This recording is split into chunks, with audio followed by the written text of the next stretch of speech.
Hi everyone, welcome back to Digital Partners. In today's video, we are going to show you how to change your age on YouTube. If this video is helpful, let us know in the comments, leave a like, and subscribe to our channel for more tutorials. Let's get started. You cannot change your age directly from the YouTube app because YouTube uses the information stored in your Google account to determine your age. So we need to update it from there. Open a web browser like Chrome or Safari. You can go directly to your Google account settings, or simply go to google.com and tap your profile picture in the top right corner.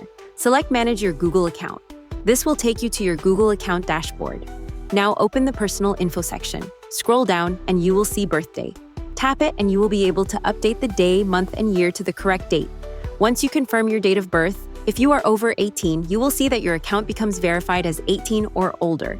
This will unlock additional features and customization options on YouTube. And that's it. Now you know how to change your age on YouTube.